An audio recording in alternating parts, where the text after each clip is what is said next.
Bab 1086, Identitas terungkap. Keahlian operasi yang sangat kuat. Tang Wulin terpesona. Skill operasi skeleton God benar-benar lebih unggul daripada Ling Wuyue. Ling Wuyue pernah memberitahunya bahwa keterampilan operasi skeleton God benar-benar tangguh dan hampir tidak bisa ditawar lagi. Dia mampu menggunakan mecha apapun hingga batasnya untuk meluncurkan teknik pertempurannya. Efek jiwanya yang paling kuat dalam kerangka adalah untuk menjadi kerangka mecha dan meningkatkan kapasitas beban mecha standar dengan sangat. Dengan kata lain, itu memungkinkan dia untuk sepenuhnya menjadi satu dengan mecha.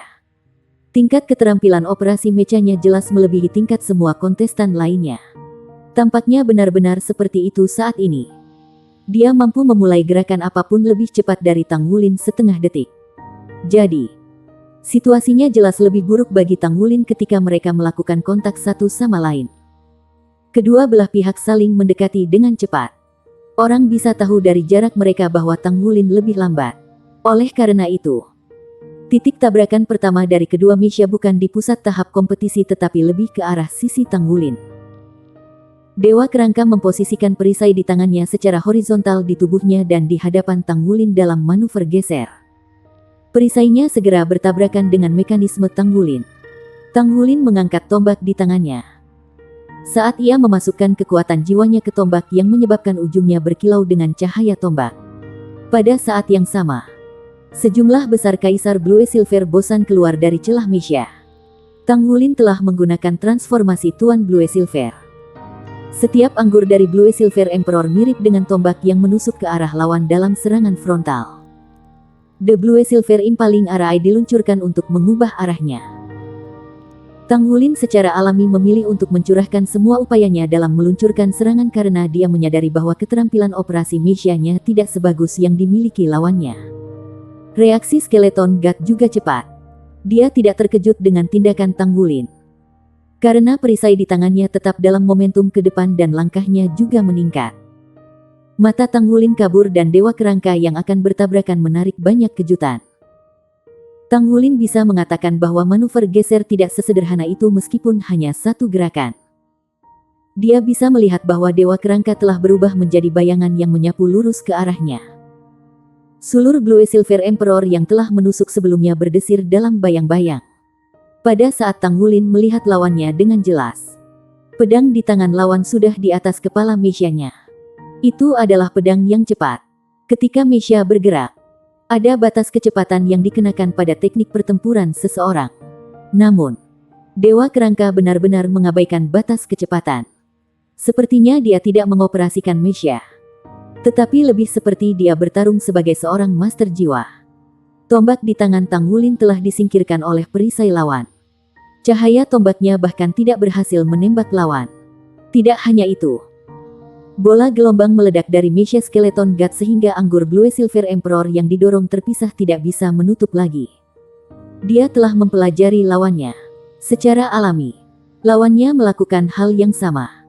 Meskipun Tang Wulin tidak disukai oleh penonton, tetapi kemampuannya untuk masuk ke final telah membuktikan kekuatannya. Selama momen genting, mustahil bagi Tang Wulin untuk menghindar. Dia mengendalikan mechanya untuk menurunkan kepalanya sementara tubuhnya bersandar ke samping secara bersamaan. Tampaknya dia akan menggunakan bahunya untuk menangkal pedang sementara dia mengaktifkan perisai pelindungnya pada saat yang sama. Gerakan skeleton God tidak hanya cepat tetapi juga sangat anggun. Pedang gigih bergerak ke bawah untuk sesaat sebelum menyapu ke arah leher Tang Wulin. Namun, tombak di tangan mecha Tang Wulin tiba-tiba berubah menjadi emas pada saat ini. Suara ledakan yang dalam terdengar ketika perisai itu menghubungi tombak dan meledak oleh getaran itu. Dewa Kerangka bereaksi dengan cepat dengan menarik kembali tubuhnya. Pedangnya juga ditarik bersamaan saat dia langsung melayang ke samping. Tang Wulin mengguncang tombak di tangannya sekali. Seekor naga emas raksasa bosan keluar dari ujung tombak dalam raungan naga gagah berani. Itu terbang dan menerkam Raja Tengkorak memamerkan taringnya dan mengacungkan cakarnya. Apakah itu Raja Naga Emas? Terjadi diskusi di platform tontonan. Tang Wulin tidak berusaha menyembunyikan identitasnya lagi karena tidak ada gunanya dalam kompetisi terakhir. Dia tidak bisa mengalahkan lawannya dengan hanya mengandalkan mecha tanpa menggunakan Golden Dragon Nine Moves. Dengan demikian, Dia segera meluncurkan Golden Dragon Swords ke surga setelah dia menggunakan Tremor Burst Golden Dragon untuk meledakkan lawannya. Pada saat yang sama, sinar keemasan melintas sekali di tangan kiri Misha-nya. Tombak naga emas mendarat di telapak tangannya saat tombak itu diguncang sekali. Ribuan bayangan tombak disertai dengan Golden Dragon Swords to the Heaven diluncurkan. Itu adalah jari seribu yang menuduhnya. Dia memanfaatkan kurangnya pemahaman lawannya. Karena dia segera memiliki ledakan sehingga dia bisa mengakhiri pertempuran dalam waktu singkat. Dewa Kerangka jelas terkejut. Dia tidak bertabrakan dengan Golden Dragon Swords to the Heaven saat dia mundur dengan kecepatan penuh. Mondar-mandir kakinya tampak kacau. Tetapi sebenarnya terorganisir dengan baik. Tubuhnya mempertahankan gerakan seperti hantu saat ia terus-menerus menghancurkan perisai ke Golden Dragon Swords ke surga dari samping untuk melemahkan dampaknya. Ribuan menuduh Tang Wulin yang dilepaskan melalui tombak naga emas telah tiba. Ribuan cahaya tombak menarik ke dalam ketika semburan kekuatan isap muncul dari ujung tombak. Itu adalah langkah yang tak terhindarkan. Mesha Skeleton God segera melambat. Segera, mecanya ditutupi oleh cahaya tombak Tang Wulin. Benar saja, itu adalah Raja Naga Emas. Penonton menjadi bersemangat sekaligus. Bahkan suara komentator terdengar gagah juga. Melihat apa yang kami saksikan, itu adalah Raja Naga Emas dan tekniknya yang terkenal. Naga emas selalu terlihat begitu megah. Dewa Kerangka kita dalam kesulitan. Dewa Kerangka telah menghadapi tantangan yang belum pernah terjadi sebelumnya. Aku benar-benar tidak berharap Raja Naga Emas tidak hanya menjadi juara dalam pertarungan Master Jiwa, tetapi sekarang juga berada di final pertempuran Mesha.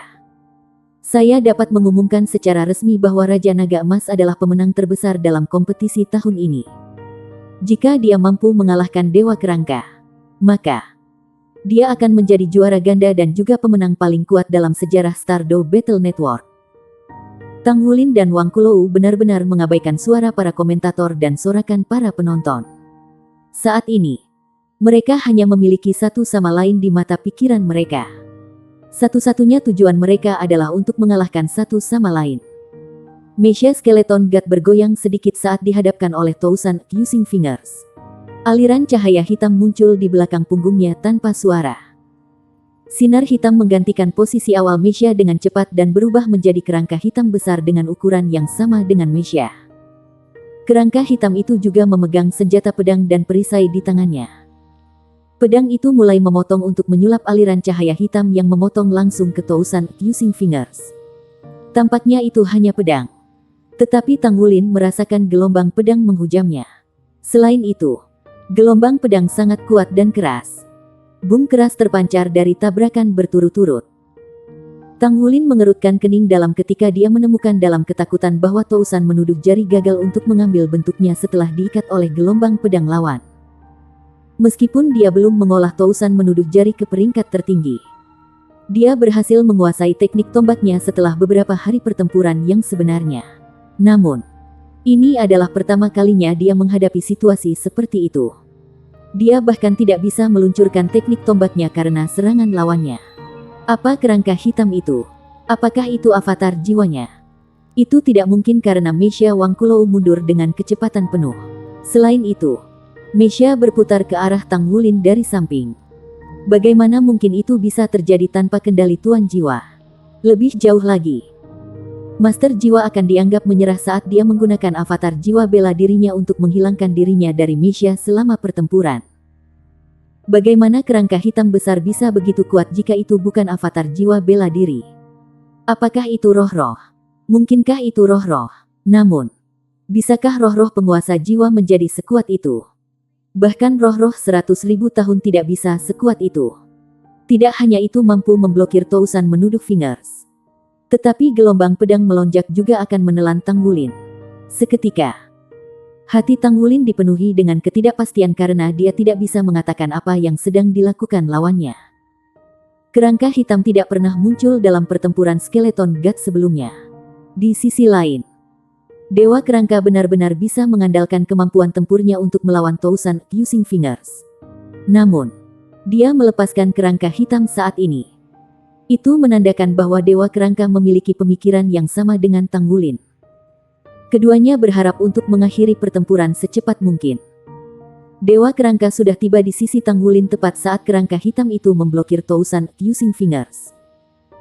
Dewa Kerangka menyerang dari samping dengan pedang dan perisai di tangannya saat ia melancarkan serangan langsung ke Tanggulin. Meisha Tanggulin menginjak tanah dengan keras sekali dengan kaki kirinya.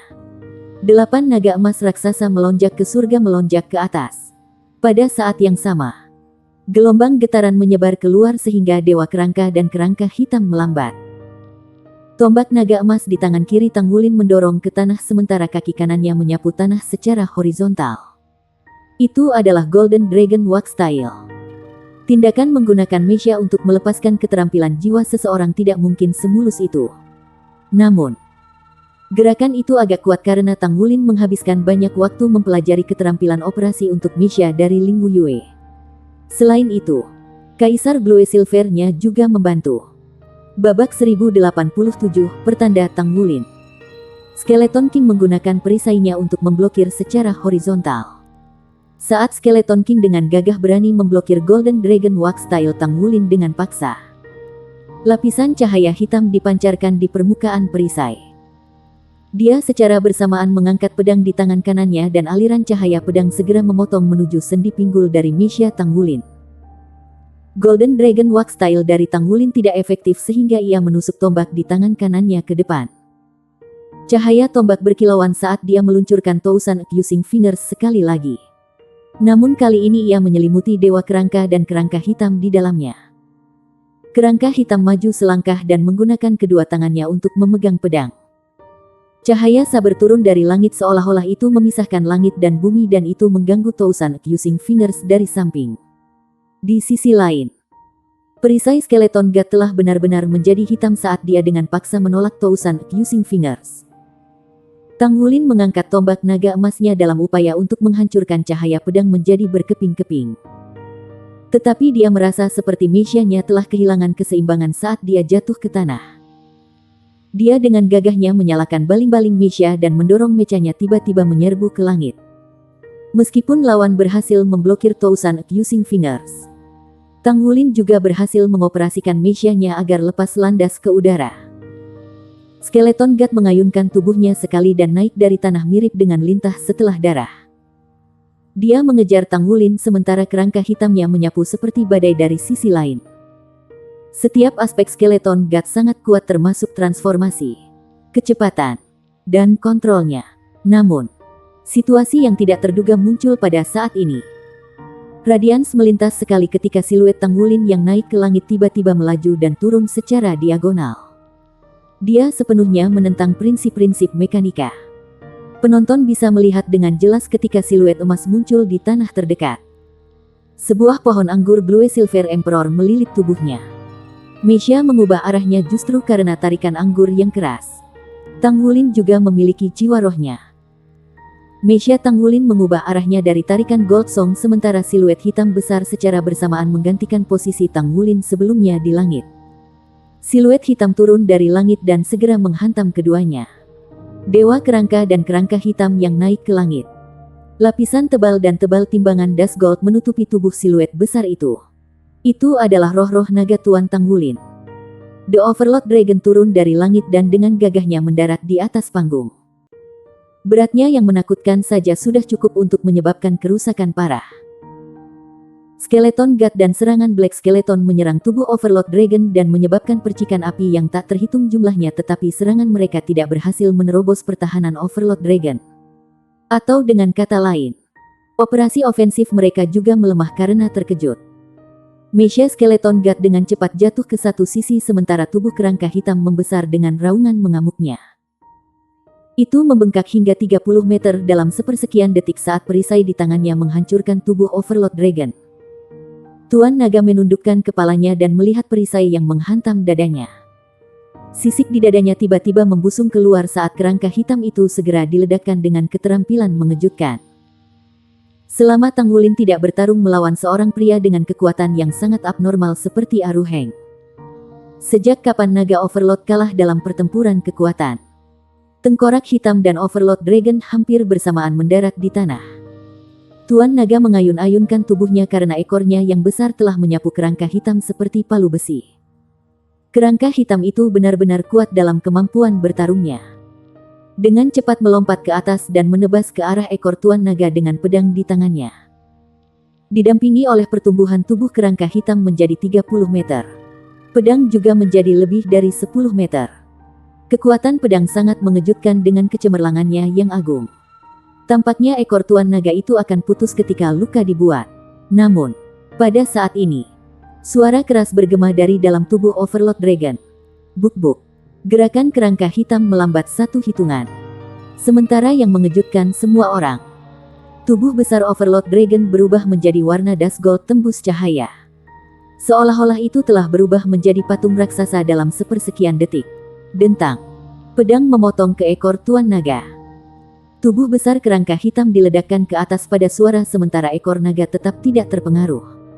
Segera setelah itu, naga tuan mengangkat kaki kanannya dan menginjak keras ke tanah. Ledakan. Gelombang suara ledakan keras membawa tubuh kerangka hitam yang segera meledak ke udara. Kerangka hitam itu lumpuh di dalam gelombang seismik besar. Tuan Naga tidak mampu meluncurkan naga emas Tanggulin yang mengejutkan bumi. Tetapi serangannya sama sekali tidak kalah dengan naga emas mengejutkan bumi. Selain itu, semua kemampuan serangannya dilemparkan ke dalam gelombang seismik. Meskipun kerangka hitam menjadi sangat kuat, itu untuk sementara lumpuh. Tuan Naga mengangkat ekornya yang dipotong sebelumnya dari tanah dan dengan ganas menyerang tubuh kerangka hitam itu. Tubuh besar kerangka hitam itu segera dicambuk dengan setidaknya 4 tulang rusuknya patah dari dampak yang mirip dengan bola meriam. Semuanya terjadi dalam waktu yang sangat singkat. Tengkorak hitam yang tampak begitu kuat pada awalnya seperti anak-anak sebelum Tuan Naga. Sebelum pertahanan dan kekuatan mutlak Overlord Dragon, setiap skill yang diluncurkannya tampaknya berubah menjadi usaha yang tidak berguna. Dewa Kerangka juga sangat tercengang karena ia tampaknya lebih unggul dalam menekan Tanggulin, namun begitu lawannya menyulap jiwa rohnya, situasinya segera terbalik. Tanggulin juga menyulap Overlord Dragon-nya di kompetisi sebelumnya. The Overlord Dragon dari kompetisi sebelumnya selalu tampak lambat dan bodoh meskipun sangat besar dan kuat. Itu bahkan dibuang sekaligus selama pertempuran dengan Strength King. Namun dalam pertempuran hari ini, bagaimana roh-roh ini tampaknya benar-benar berubah menjadi sesuatu yang lain. Dewa Kerangka tidak bisa menemukan ini. Tentu saja. Itu karena itu seharusnya menjadi pertanda bahwa Tanggulin telah menanam. Tanggulin tidak menyadari bahwa Dewa Kerangka sebenarnya memiliki jiwa roh yang sangat kuat seperti kerangka hitam. Selain itu dikembangkan dengan hati-hati oleh Dewa Kerangka. Lebih tepatnya, Wang Kulou hanya memiliki satu jiwa roh dalam kenyataan. Jiwa roh kerangka hanya memiliki basis kultivasi 100 tahun ketika pertama kali bergabung dengannya. Namun setelah bertahun-tahun kultivasinya dan segala macam metode untuk secara bertahap meningkatkan jiwa roh, ia telah dinaikkan ke dunia 80.000 tahun. Kerangka hitam itu bisa memberinya sebanyak 5 keterampilan jiwa. Di sisi lain, dia langsung meninggalkan jiwa rohnya yang lain. Ini adalah alasan mengapa roh-roh kerangka hitam bisa begitu kuat. Kerangka hitam terbentuk setelah kematian seorang guru jiwa yang telah dibudidayakan dengan teknik aneh. Di sisi lain, ia juga dilengkapi dengan tingkat kecerdasan tertentu saat ini sehingga ia mampu menggunakan begitu banyak taktik pertempuran dengan sendirinya. Namun, Wang Kulou tidak menyadari bahwa Tanggulin tidak pernah benar-benar menunjukkan kemampuan bertarung sebenarnya Tuan Naga ketika ia menggunakan roh-roh dalam semua pertempuran sebelumnya. Tanggulin bahkan sengaja melemahkan naga Tuan selama pertempuran dengan kakak murid seniornya sebagai taktik pertempurannya. Dia melakukannya untuk melumpuhkan kakak murid seniornya pada waktu itu. Dan juga untuk melumpuhkan Wang Kulou selama pertempuran terakhirnya. Segera setelah pertempuran dimulai dia menggunakan Golden Dragon Nine Moves untuk mengungkapkan identitasnya sebagai Raja Naga Emas kepada Wang Kulou. Wang Kulou pasti akan memikirkan naga Tuan Tanggulin dan dia tidak akan terlalu memperhatikannya. Di sisi lain, Overlord Dragon dilepaskan pada saat genting ini untuk benar-benar menunjukkan kemampuannya yang kuat. Sejak kapan roh-roh yang pantang menyerah begitu mudah dikalahkan? Basis kultivasi Tanggulin hanya mengizinkannya memanggil Overlord Dragon selama 5 menit. Pada kenyataannya, Overlord Dragon selalu tumbuh dengan pertumbuhan Tang Wulin. Kapasitas bertarung sebenarnya bahkan lebih unggul dari Tang Wulin.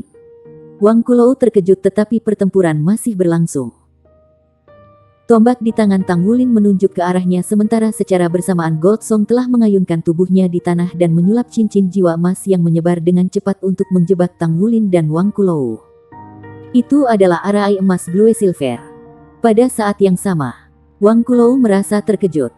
Operasi ofensifnya tidak melemah.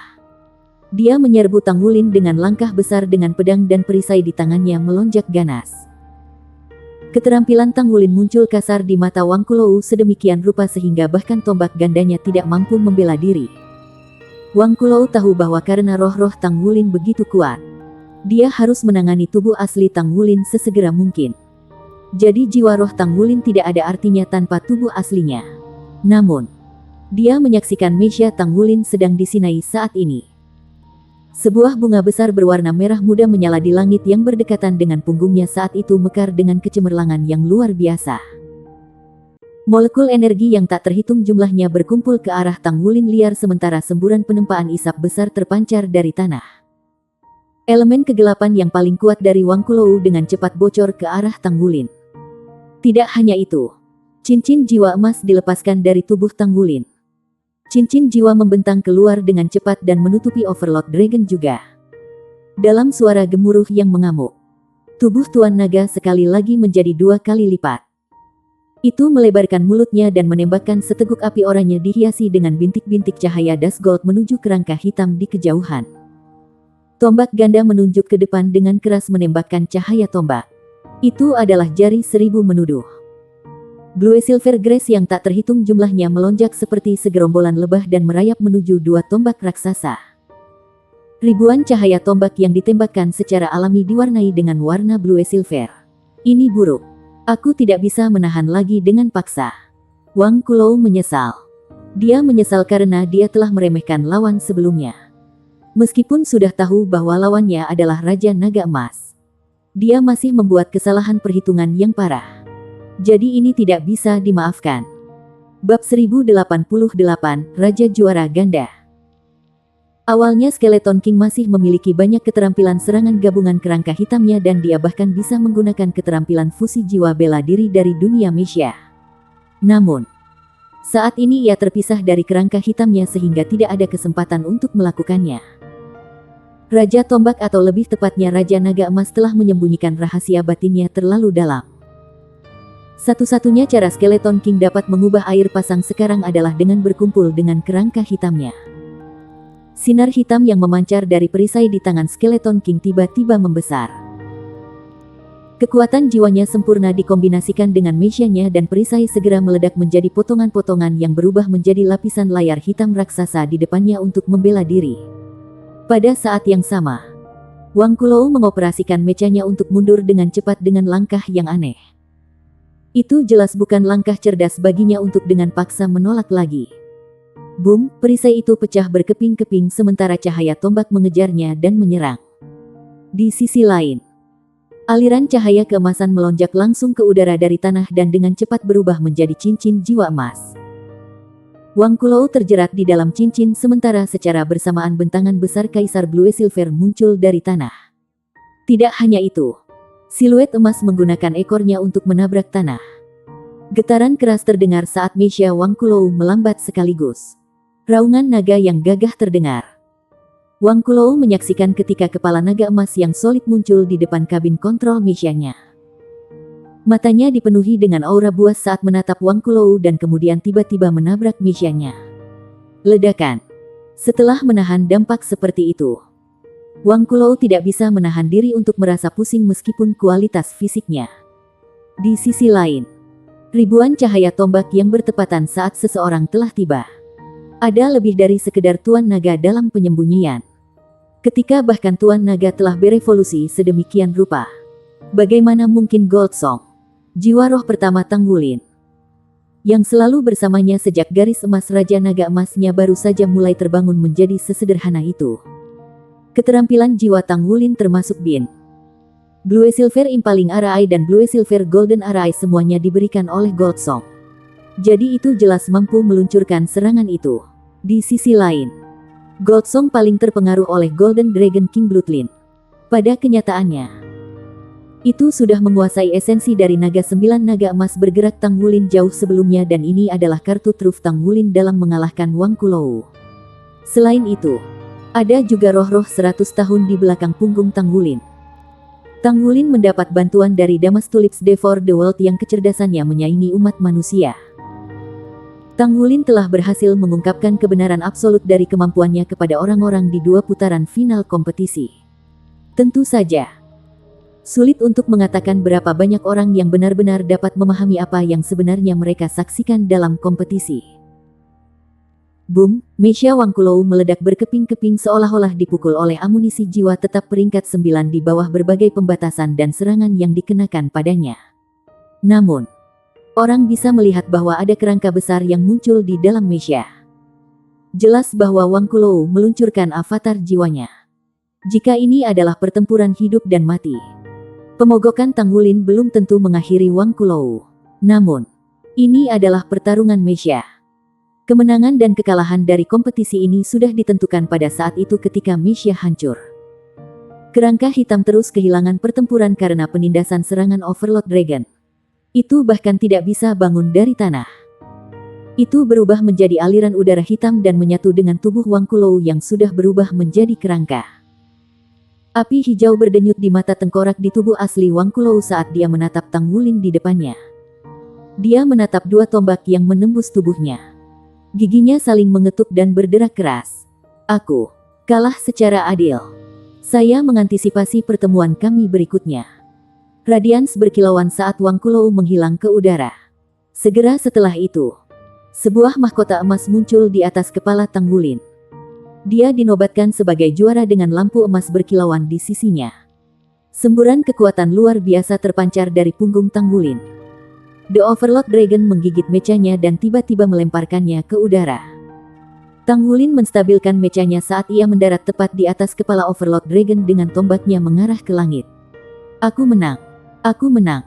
Kejuaraan pertarungan mecha juga milikku. Tidak ada keraguan bahwa jika keterampilan operasi mecha seseorang dibandingkan maka apalagi Wang Kulou. Dia bahkan lebih lemah dari beberapa pembangkit tenaga listrik yang dia temui dalam pertempuran sebelumnya. Namun bahkan dalam pertarungan mecha, seseorang tidak pernah bisa meninggalkan kemampuan master jiwa dalam kehidupan nyata. Bagaimanapun, dia masih yang paling kuat dalam kekuatan keseluruhan. Ini adalah pertempuran terakhir dari tantangan jaringan pertempuran Dou Star Federal. Kompetisi yang berlangsung selama berbulan-bulan tidak hanya membawa peningkatan kemampuan Tang Wulin tetapi juga membantunya meningkatkan kepercayaan dirinya. Setelah pertempuran yang dia lakukan satu demi satu, setelah bertemu dengan pembangkit tenaga listrik berulang-ulang, dia akhirnya menemukan dirinya sendiri. Dia akhirnya menyadari bahwa kemampuannya telah mencapai standar tertinggi di seluruh federasi. Dia adalah orang nomor 1 di bawah pangkat Master Armor Pertempuran 3 Kata. Hanya beberapa saat yang lalu, dia iri pada Master Armor Tempur 3 Kata yang datang untuk menyelamatkan mereka ketika mereka dihadapkan dengan kereta jiwa yang rusak dan berhadapan dengan kekuatan besar Tuan Roh Jahat. Di sisi lain, kemampuannya sekarang sudah tidak kalah dengan orang itu di awal dan dia bahkan telah melampaui dirinya. Dia berjalan maju dengan langkah tegas menuju puncak dunia. Langkah demi langkah. Gu Yue, apakah kamu melihat ini? Tunggu aku, saya pasti akan membuat diri saya cukup kuat sehingga saya memiliki cukup kemampuan untuk melindungi Anda. Tang Wulin memegang tombak dengan erat di tangannya. Saat ini, dia hanya ingin mengeluarkan raungan mengamuk ke langit dan melepaskan emosinya dengan liar. Dia tidak bisa menahan diri dari keinginan untuk memberitahu Gu Yuena tentang kabar baik. Dia tidak sabar untuk berada di sisinya dan memeluknya. Ini adalah pertama kalinya dia benar-benar merasa bahwa dia akhirnya bisa memiliki kemampuan untuk melindungi kekasihnya dan melihat secercah harapan dalam menghidupkan kembali Shrek. Pada saat ini, para penonton yang mengelilingi panggung kompetisi meledak dengan suara bersorak memekakkan telinga setelah keheningan sesaat. Mereka tidak bersorak untuk Raja Naga Emas atau Raja Tombak, tapi Double Champion King, Double Champion King, Double Champion King. Teriakan memekakkan telinga dan kegembiraan tidak hanya memicu api di tubuh Tang Wulin, tetapi juga menyalakan gairah di dalam hatinya. Semua kepahitan dan kesuraman dilepaskan ke isi hatinya pada saat ini. Bagaimana mungkin dia tidak bangga pada dirinya sendiri? Ribuan orang dari federasi berada di depan layar mereka. Semuanya terengah-engah mengagumi pemandangan yang terbentang di depan mata mereka. Mereka senang dan bahkan merasa seolah-olah mereka ada di sana secara pribadi, seolah-olah mereka sendiri telah menjadi raja juara ganda terakhir. Setelah kompetisi ini, Stardew Battle Network tanpa suara menembus jauh ke dalam hati semua orang. Terutama para master jiwa. Mereka berpikir pada diri sendiri. Jika saya berlatih keras untuk kompetisi tahun depan, akankah saya dapat mengambil bagian dan menjadi bagian dari kompetisi ini? Tentara Dewa Darah sudah berubah menjadi lautan sukacita. Suara-suara bersorak mereka tidak lagi memicu longsoran kali ini karena salju sudah runtuh. Namun, orang masih bisa dengan jelas mendengar suara sorakan bahkan beberapa gunung jauhnya. Sorakan untuk Raja Juara Ganda juga menggema melalui pasukan yang diam-diam menjaga pegunungan salju. Sementara itu, sesuatu yang lain terjadi di kedalaman lorong abisal. Pada saat yang tepat ini, pusaran hitam muncul di bagian dalam lorong abisal dari segel. Gumpalan aliran udara hitam yang terbentuk di pusaran ini jauh dari deteksi segel. Pusaran itu tumbuh lebih besar dan lebih besar dengan cahaya listrik ungu yang berkilauan di bagian dalamnya. Tangan besar hitam pekat perlahan-lahan menjulur dari pusaran. Segera setelah itu, aura abisal tebal berfluktuasi dan muncul seperti ledakan minyak. Bip-bip, bip-bip, bip-bip. Bip-bip, suara menusuk dari alarm peringatan terdengar di setiap sudut tentara pada saat yang sama ketika tentara Dewa Darah tenggelam dalam suara-suara yang bersorak. Saat ini, Zhang Huanyun, Blood One dan juga kelompok-kelompok kekuatan di pasukan semua duduk di depan layar saat mereka menyaksikan kompetisi yang dapat dianggap sebagai acara besar bagi tentara Dewa Darah. Alarm peringatan yang tak terduga mengejutkan semua orang. Zhang Huanyun, Blood One dan yang lainnya dengan cepat meninggalkan tempat mereka dengan goyangan tubuh mereka dan mereka buru-buru menuju ke bagian abisal. Ledakan. Ledakan dahsyat terdengar di dalam lorong abisal ketika sebuah siluet besar muncul di kedalamannya. Itu adalah monster dengan 6 cakar tajam dan ketinggian lebih dari 100 meter. Seluruh tubuhnya ditutupi dengan zat seperti kutikula hitam dan bahkan ada sejenis cairan magma merah gelap yang mengalir di seluruh tubuhnya. Bab 1089, Krisis Besar. Seiring dengan penampilannya, pusaran hitam itu menjadi 2 kali lipat saat kelelawar 4 cakar dan kelelawar 6 cakar keluar dari pusaran seperti segerombolan lebah. Bagian utama ke pesawat abisal adalah yang paling luas. Dalam sepersekian detik, makhluk-makhluk abisal ini melonjak keluar dari pusaran menyerupai ledakan minyak. Siluet ilusi muncul di sebelah iblis Kaisar 6 cakar hitam besar. Itu berbisik kepada Kaisar Iblis dengan suara yang dalam. Misi kita sudah tercapai. Selanjutnya terserah Anda semua. Bunuh dan musnahkan. Bawa aura abisal ke dunia manusia. Rargegegh. Kaisar Iblis 6 cakar mengangkat kepalanya dan meraung ke langit. Cincin cahaya merah gelap keluar dari tubuhnya dan menodai kelelawar 4 cakar dan 6 cakar. Secara eksponensial membengkak tubuh mereka dengan pandangan haus darah di mata mereka. Makhluk-makhluk itu dengan liar menyerbu keluar. Perangkat jiwa yang terletak di pintu keluar abisal memulai api otomatis. Aliran sinar jiwa dan amunisi jiwa menjalin kejaring besar untuk menyerang makhluk abisal yang sedang mengisi dari dalam. Makhluk-makhluk abisal ditembak berkeping-keping berturut-turut dari pengejaran balok jiwa sebelum mereka meledak menjadi bola-bola udara yang diserap kembali ke dalam lorong. Namun, lebih banyak lagi makhluk abisal yang terus bergerak keluar dengan kecepatan yang mengejutkan.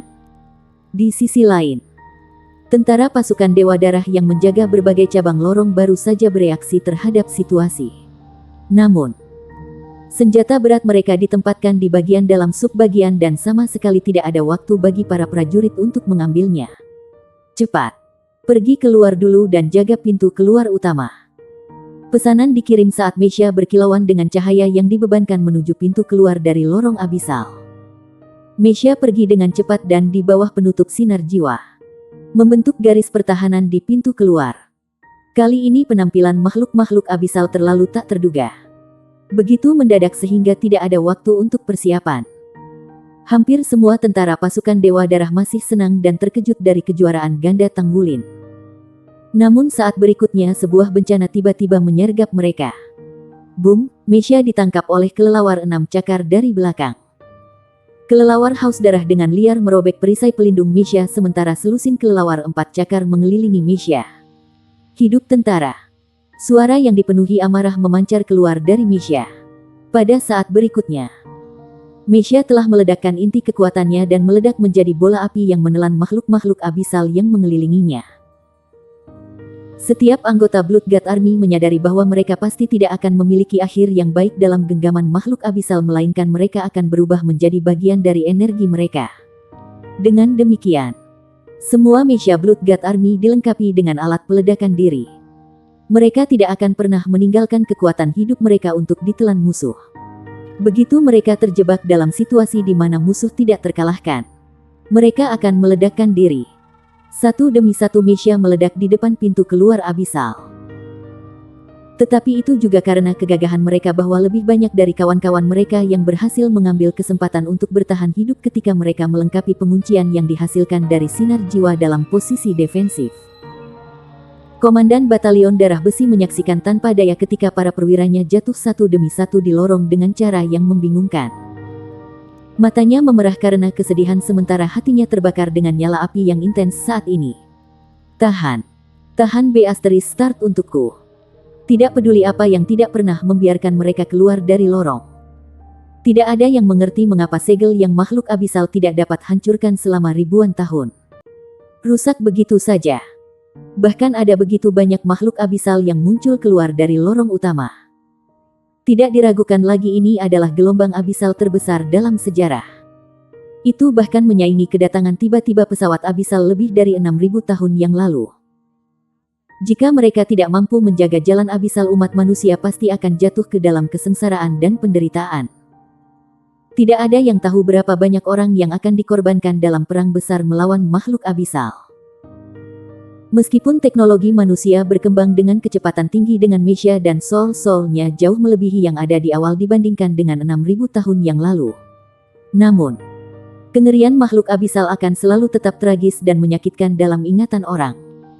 Kita harus menghentikan mereka. Selain yang mengorbankan diri, semua prajurit di dalam akhirnya mundur kembali ke jalan keluar lorong. Mereka tidak pergi.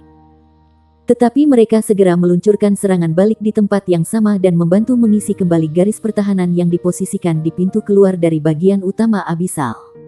Pada saat ini, setiap prajurit Bloodgut Army hanya memiliki satu pemikiran di benak mereka, yaitu menghentikan makhluk-makhluk abisal ini dengan segala cara. Mereka tidak bersusah payah mengalahkan musuh yang tangguh sehingga makhluk abisal tidak pernah diizinkan untuk menyeberangi lorong bahkan dengan satu langkah. Dalam kurun waktu yang singkat di antara lebih dari 3.000 tentara pasukan Dewa Darah yang semula ditempatkan untuk menjaga di dalam lorong, sudah ada lebih dari 400 tentara yang jatuh dari proses mengamankan bagian itu. Ini hampir sama dengan jumlah tentara yang jatuh selama beberapa abad terakhir. Itu adalah kerugian yang benar-benar mengerikan bagi tentara Dewa Darah. Mata para prajurit memerah karena melihat para perwira mereka yang tidak punya pilihan selain melakukan peledakan diri untuk menghentikan serangan musuh. Kegembiraan yang awalnya mereka peroleh dari kemunculan juara ganda raja sudah berubah menjadi kemarahan. Mereka mengabdikan semua upaya mereka untuk mencurahkan serangan mereka dan memblokir serangan musuh. Mereka hanya bisa melihat bola kabut meledak sebelum berubah menjadi energi abisal dan ditelan oleh lorong abisal sekali lagi. Kehidupan manusia tidak bisa dibangkitkan setelah kematian. Sulit dibayangkan untuk menumbuhkan prajurit tentara Dewa Darah. Namun makhluk abisal ini akan berubah menjadi energi yang dapat didaur ulang bahkan setelah kematian. Tidak akan lama sebelum makhluk abisal baru lahir sekali lagi. Meskipun tentara-tentara Dewa Darah sangat menyadari fakta ini, mereka tidak punya pilihan lain selain mencurahkan semua upaya mereka dalam melawan musuh. Meskipun hati mereka dipenuhi dengan lebih banyak keputusasaan pada saat ini, mereka harus bertahan. 6.000 tahun yang lalu, hampir semua pasukan tempur paling kuat dari seluruh benua berkumpul untuk mengusir makhluk-makhluk abisal. Tetapi itu masih cukup untuk menyebabkan kerugian besar pada pasukan utama pada waktu itu. Di sisi lain, hanya ada sekitar 3.000 tentara-tentara Dewa Darah di sini saat ini. Apakah mereka benar-benar mampu menjaga jalan utama dari makhluk abisal yang tiba-tiba muncul? Tidak ada yang tahu jawabannya, tetapi tidak satupun dari mereka menolak untuk keluar dan bertarung. Ini adalah pertempuran tanpa akhir. Tidak ada yang berusaha melarikan diri karena mereka sangat sadar bahwa ketika lorong abisal jatuh, tidak ada tempat lain yang bisa mereka jalankan juga. Prajurit tentara darah dewa semua pribadi menyaksikan teror makhluk abisal ini.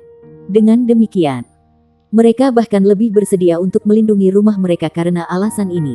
Selain itu, sebagian besar dari mereka memiliki keluarga mereka di barak Blood God Army. Ketakutan mereka hanya akan menghasilkan bencana yang merusak bagi keluarga mereka. Suara menusuk dari alarm peringatan bergema di seluruh barak tentara Dewa Darah. Dengan perintah pasukan sosok putih menuju ke arah bagian abisal. Meminta cadangan. Meminta cadangan. Sejumlah besar makhluk abisal telah muncul dari jalur abisal utama. Membutuhkan senjata skala besar. Cadangan cepat. Perlu penguatan dari senjata peringkat destruktif. Cepat, cepat, cepat. Sinyal SOS sudah dikirim sebelumnya. Wakil Komandan Blood God Army mengemudikan mesia hitamnya ketika dia menggantung di udara di atas tepi pintu keluar pesawat abisal dan dengan waspada mengamati makhluk-makhluk abisal di bawahnya. Tidak ada keraguan bahwa garis pertahanan diposisikan di pintu keluar bagian utama adalah yang paling ketat dan memiliki kemampuan menyerang paling kuat. Baku tembak dari garis pertahanan begitu kuat sehingga bahkan makhluk abisal yang paling haus darah tidak memiliki cara untuk keluar dari daerah itu. Namun, ekspresi Komandan Batalion Darah Besi tumbuh semakin tidak menyenangkan. Ini karena dia dapat dengan jelas melihat bahwa kepadatan makhluk abisal yang datang dari dalam bagian abisal terus meningkat melalui iluminasi sinar jiwa dan meriam jiwa.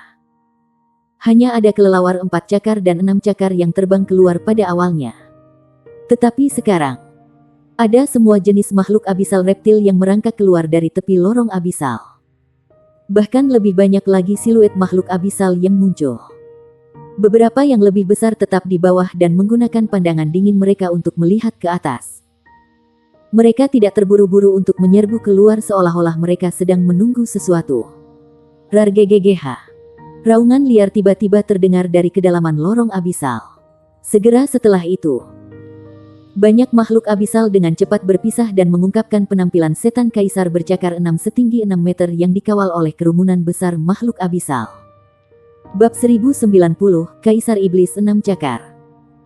Itu mengguncang tubuhnya dan meledak dengan bola cahaya merah gelap yang tak terhitung jumlahnya yang meledak langsung untuk keluar dari bagian abisal.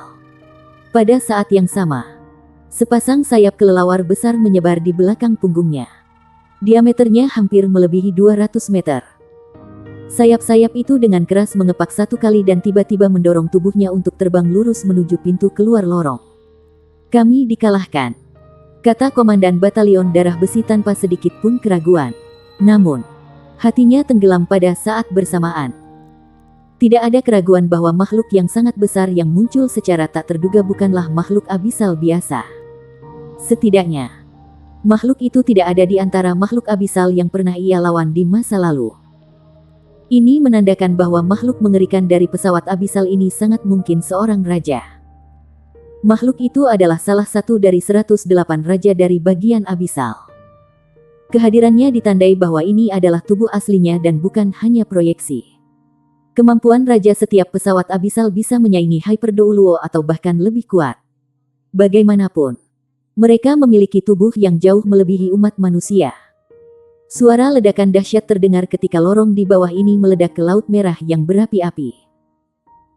Bola cahaya yang dilepaskan oleh Kaisar Iblis 6 Cakar semuanya dikunci oleh balok jiwa tetapi tubuh besarnya juga membanting ke balok jiwa tepat setelah mereka. Sinar jiwa dan amunisi melesat ke tubuhnya dan meledak menjadi bola-bola percikan ketika mereka secara instan menekan aura menanjak dan tubuhnya berubah menjadi merah. Namun, ini membantu sebagian besar makhluk abisal di belakangnya untuk memblokir sebagian besar serangan yang mengakibatkan sejumlah besar makhluk abisal dengan cepat menyerbu ke seluruh tubuhnya. Gunakan bom peledak tinggi. Wakil Komandan Batalion Darah Besi cepat memerintahkan. Bola lampu pijar meledak di bawah dan menutupi seluruh lorong abisal. Kaisar Setan 6 Cakar meskipun kuat, Tetapi itu hanya berlangsung selama belasan detik sebelum melemah ketika berhadapan dengan tembakan artileri jarak dekat. Tubuhnya yang besar terjatuh dan mengelak dari sejumlah besar serangan dari sinar jiwa dan amunisi. Wakil Komandan Batalion Darah Besi merasa lega. Bagaimanapun pengaturan yang dilakukan selama ini tidak sia-sia. Garis blokade diatur secara khusus untuk mengarah pada makhluk peringkat dewa. Pasukan bantuan harus segera hadir. Bagaimanapun, energinya terbatas. Mereka akan membutuhkan jumlah pengisian yang memadai. Hanya kemudian posisi pertahanan dapat terus menampilkan kekuatan sebesar itu. Dia tidak merasakan pencapaian apapun ketika dia menyaksikan bola-bola kabut tebal yang meledak diserap kembali ke dalam lorong abisal. Masalah terbesar yang mengganggu pasukan Dewa Darah adalah bahwa sama sekali tidak ada cara di mana mereka benar-benar dapat menghancurkan makhluk-makhluk abisal ini. Meskipun pertempuran yang berlangsung selama lebih dari 6.000 tahun menyakitkan, jika mereka benar-benar dapat menghancurkan makhluk-makhluk abisal ini, maka kemampuan musuh mereka secara keseluruhan akan ditekan. Sementara itu, pasukan tentara Blood God Army muncul di kejauhan. Segala macam instrumen muncul tepat setelah itu dan para prajurit dengan cepat memasuki pos mereka untuk bertukar baterai dan mengisi ulang energinya. Pada saat yang sama, para prajurit menduduki segala macam posisi pertahanan yang mengelilingi lorong. Lebih banyak meriam jiwa dibangun. Lebih banyak tentara bergabung dan Mesya mengelilingi area pintu keluar bagian utama abisal. Formasi pertempuran serius dibentuk untuk sepenuhnya siap untuk terlibat dalam pertempuran setiap saat. Bagaimana kabar? Mesya besar turun dari langit dan tiba di sebelah sisi Wakil Komandan Batalion Darah Besi. Wakil Komandan menghembuskan napas lega setelah melihat orang ini. Kami telah berhasil memblokir sementara tetapi saudara-saudara kita. Aku takut bahwa lebih dari 4 batalion telah jatuh. Apa? Masan kaget. Peringatan tak terduga segera membuatnya menyadari bahwa gelombang abisal telah terjadi. Karena hanya gelombang abisal yang bisa menimbulkan alarm peringatan yang begitu kuat. Dia tidak pernah mengira situasi akan begitu serius. Jumlah ini sama dengan jumlah semua prajurit yang meninggal dari abad yang lalu. Setiap prajurit Blood God Army adalah elit absolut. Jadi tentu saja, hatinya berduka atas kehilangan itu. Selain itu, dia sangat menyadari bahwa pasukan utama yang bertugas menjaga jalan pada saat ini sekarang tepatnya dibentuk dari orang-orangnya dari Batalion Dewa Darat. Start. Raung Masan dengan marah. Wakil Komandan memahami temperamen Masan dengan sangat baik. Komandan, ini bukan waktunya untuk khawatir. Situasinya tidak benar sama sekali. Makhluk-makhluk abisal ini datang dari meterai utama untuk beberapa alasan yang tidak diketahui. Situasi seperti ini belum pernah muncul sebelumnya dalam beberapa milenium terakhir. Justru karena itu saudara-saudara kita tertangkap basah dan karena itulah ada banyak kasus peledakan diri. Kami akan menjaga pintu keluar dengan kuat dan menunggu Komandan Resimen dan Dewa Darah Batalion Dewa Darah. Aura Masan jelas tidak stabil sekarang. Meskipun dia adalah orang yang pemarah pada hari-hari biasa, dia selalu memperlakukan pria dan saudara lelaki di bawahnya dengan baik. Dia dihormati oleh tentara Batalion Darah Besi. Bagaimana dia bisa tetap tenang saat ini ketika dia mengetahui jumlah kematian di sini hari ini? Hampir sepertiga dari Batalion Dewa Darah telah jatuh di sini. Aku akan melawan mereka sampai mati. Masan mengangkat tangannya dan mengeluarkan gada yang digantung di punggungnya. Wakil Komandan menyaksikan tanpa daya ketika dia gagal menghentikan Masan. Sementara itu, sosok tiba-tiba muncul di sisi Masan. Itu adalah manusia tetapi tidak dibalut Mesya. Orang itu menjepit bahu Masan dengan tangan langsung menghentikan Mesya besar Masan dan membuatnya tidak bisa maju. Masan kamu pang. Tetap tenang. Ini bukan saatnya bagimu untuk menjadi gila. Ada sesuatu yang benar-benar salah dengan situasi ini. Pergi dan perintahkan anak buahmu dengan benar. Suara yang dalam segera menenangkan Masan yang impulsif seperti mantra. Komandan Resimen, tolong balas dendam saudara-saudara kita. Suara Masan terdengar sedikit goyah tetapi bukan karena kesedihan.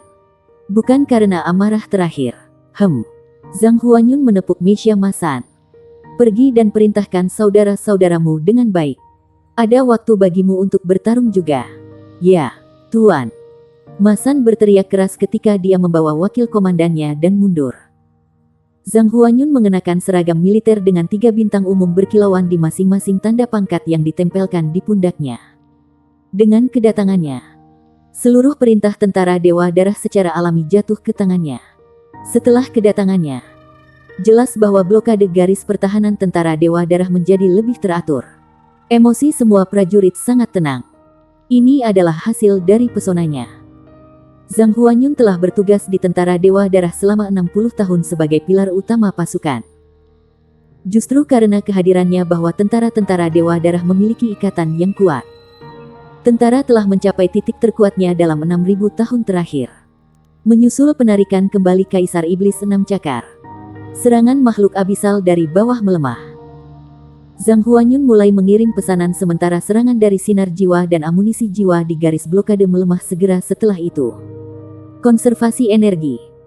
Semakin banyak jenis instrumen pertahanan dikirim secara berurutan dan dengan cepat disiapkan. Sudah beberapa ribu tahun sejak tentara Dewa Darah membuat persiapan yang tak terhitung jumlahnya untuk menangani pesawat abisal termasuk semua jenis pengaturan di pintu keluar pesawat abisal di sini. Selain posisi pertahanan semula, ada lebih banyak instalasi landasan yang harus disiapkan. Perangkat jiwa pertahanan yang dikirim dapat dikombinasikan segera dengan instalasi landasan ini untuk membentuk posisi pertahanan skala besar yang lengkap. Pasukan tentara menyebar dengan cepat. Tidak perlu bagi Zhang Huanyun untuk memesan secara pribadi dan mereka sudah memasuki pos pertempuran mereka dalam persiapan untuk menggantikan rekan-rekan mereka setiap saat. Angka-angka dengan cepat tiba di sisi ini juga. Blood One muncul di sebelah Zhang Huanyun tanpa suara dengan kerutan yang dalam di wajahnya. Zhang Huanyun tidak perlu menjelaskan dan dia juga bisa mengatakan bahwa situasinya tidak benar. Situasi di depan mata mereka melebihi perkiraan mereka karena itu hanya periode singkat sejak pasang abisal terakhir berakhir. Namun, pesawat abisal sekali lagi meluncurkan serangan serba lain. Mereka sudah melihat situasi melalui perangkat pemantauan bahkan sebelum mereka tiba di sini. Mereka sama sekali tidak menyadari bagaimana makhluk abisal ini bisa keluar dari jalan utama. Jadi situasinya tidak terlihat bagus. Ini adalah masalah yang paling penting. Jika masalah ini tidak terpecahkan, makhluk abisal akan keluar melonjak dari bagian utama tanpa akhir sesudahnya. Tidak peduli berapa banyak energi yang telah mereka kumpulkan di pihak mereka. Akan datang saat ketika energi mereka akan habis tidak peduli apa. Makhluk abisal tidak akan pernah benar-benar mati. Energi mereka tak ada habisnya yang mengakibatkan makhluk abisal juga tak ada habisnya. Zhang Huanyun merasa agak percaya diri dalam menyegel posisi pertahanan dan menghentikan makhluk abisal melonjak. Dengan penyimpanan energi yang melimpah tentara yang bertahan selama 3 bulan bukanlah masalah bagi mereka. Namun, apa yang akan mereka lakukan 3 bulan kemudian? Selain itu, serangan dari makhluk abisal kali ini benar-benar berbeda dari masa lalu. Perbedaan terbesar adalah bahwa makhluk abisal memiliki seorang raja saat ini. Kaisar Setan 6 Cakar tentu menempati peringkat terakhir di antara 108 raja abisal. Namun, masalahnya adalah ia muncul dengan tubuh aslinya yang tidak mungkin terjadi di lorong-lorong bercabang itu. 6.000 tahun yang lalu, umat manusia meletakkan meterai untuk menghentikan kedatangan 108 Raja Abisal ini. Di sisi lain, Batalion Dewa Darah dan Tentara Dewa Darah memiliki kemampuan untuk dengan mudah melawan makhluk selama raja-raja ini tidak muncul. Namun, kali ini Kaisar Iblis 6 Cakar muncul. Lalu bisakah Raja Abisal yang bahkan lebih kuat muncul nanti? Tidak ada yang benar-benar tahu sejauh mana kekuasaan Raja Abisal ini sama sekali. Bim jiwa dan meriam jiwa membentuk garis blokade sehingga ancamannya tidak besar pada kelompok-kelompok kekuatan di atas tingkat basis budidaya tertentu. Haruskah kita meminta penguatan dari federasi? Haruskah kita mencari bantuan dari Spirit Pagoda dan Battle God Hall? Blood One bertanya pada Zhang Huanyun. Bersambung.